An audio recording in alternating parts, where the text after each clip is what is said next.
तो चलिए साहित्य और इतिहास के सबसे शानदार अध्यायों में से एक की शुरुआत करते हैं। गुप्त काल के उस स्वर्णिम दौर की कल्पना कीजिए जब चंद्रगुप्त द्वितीय का दरबार पूरी दुनिया में अपनी चमक बिखेर रहा था।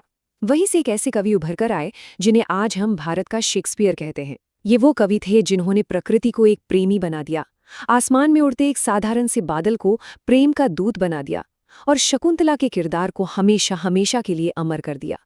महाकवि कालिदास की ये कहानी सिर्फ इतिहास के पन्ने नहीं है, ये शब्दों और भावनाओं का एक ऐसा जादू है जो आज भी हमें हैरान कर देता है। लेकिन यहाँ एक बहुत बड़ा रहस्य है जो किसी को भी चौंका सकता है। जरा सोचिए, एक ऐसा इंसान जिसे लोग बिल्कुल अनपढ़ और मूर्ख मानते थे, वो रातों रात भारत का सबसे महान कवि कैसे बन गया? आखिर ऐसा क्या हुआ जिसने रातों रात साहित्य की पूरी दिशा ही बदल कर रख दी? भाग 1, कालिदास की किंवदंती। आइए उनके जीवन से जुड़े इन मशहूर और रहस्यमयी मिथकों को करीब से समझते हैं। कालिदास के हीरो बनने की ये कहानी किसी ब्लॉकबस्टर फिल्म से कम नहीं है। शुरुआत होती है उनके अनपढ़ होने से। लोक कथाएं बताती हैं कि जब उनकी पत्नी को उनकी इस मूर्खता के बारे में पता चला तो उन्होंने कालिदास का बहुत अपमान किया और उन्हें काल यानी बिना कपड़ों के घर से निकाल दिया। ये उनके जीवन का टर्निंग पॉइंट था।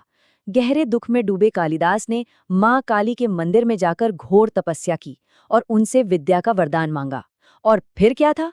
माँ काली इतनी प्रसन्न हुई कि उन्होंने कालिदास को भाषा, काव्य और प्रकृति का संपूर्ण ज्ञान दे दिया। मतलब एक ही रात में एक अनपढ़ इंसान महाकवि बन गया, बिल्कुल चमत्कार की तरह। भाग 2, चंद्रगुप्त विक्रमादित्य का दरबार। अब इन जादुई लोक कथाओं से निकलकर हम ऐतिहासिक साक्ष्यों की ठोस जमीन पर कदम रखते हैं। इतिहास के पन्ने हमें बताते हैं कि 375 से 415 ईस्वी के बीच का वो समय जब चंद्रगुप्त द्वितीय का शासन था, वाकई में एक स्वर्ण युग था। 395 ईस्वी के आसपास उज्जैन की बेहतरीन कला, वहाँ के अद्भुत मंदिर और सिक्के इस बात का एकदम पक्का सबूत देते हैं कि ये दौर पूरी तरह से कालिदास का ही युग था। ये वो समय था जब कला और साहित्य अपने चरम पर थे। आपको पता ही होगा कि चंद्रगुप्त द्वितीय के दरबार में नवरत्न हुआ करते थे। इन 9 रत्नों में खगोल शास्त्री वराहमिहिर, महान चिकित्सक धन्वंतरी और मशहूर व्याकरणविद अमर सिंह जैसे दिग्गज शामिल थे। लेकिन इन सब भारी भरकम नामों के बीच प्रधान कवि की कुर्सी पर कौन बैठा था? महाकवि कालिदास। ये इस बात का सबसे बड़ा सबूत है कि उस टैलेंट से भरी दरबार में भी उनका मुकाम सबसे ऊंचा और सबसे अलग था।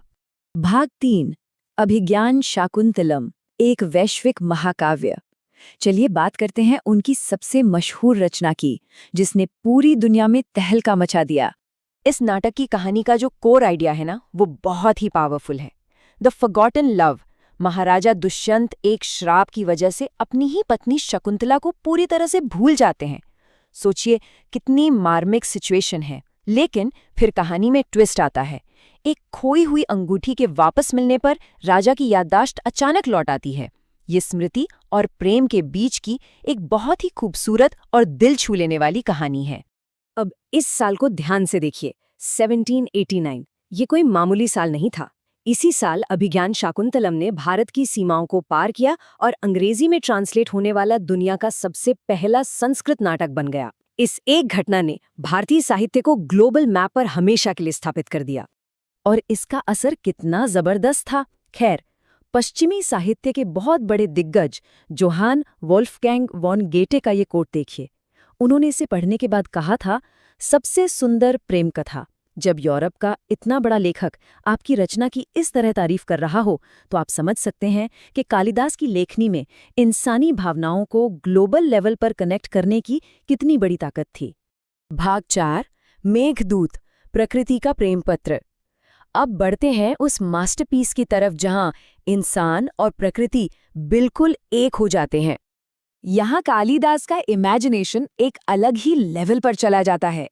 कहानी कुछ ऐसी है कि एक यक्ष को देश निकाला दे दिया गया है और वो अपनी पत्नी से दूर है। वो विरह के गहरे दुख में है। अब वो अपनी पत्नी को मैसेज कैसे भेजे?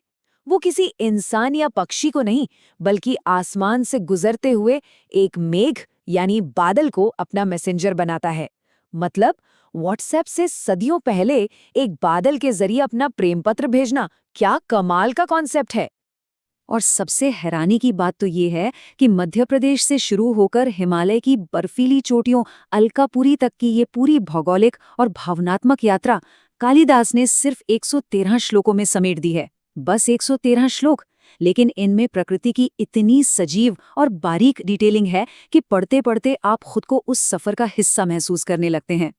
इस रचना में प्रकृति का जो शुद्ध रूप दिखाया गया, उसने दुनिया भर की सांस्कृतिक दीवारें तोड़ दी।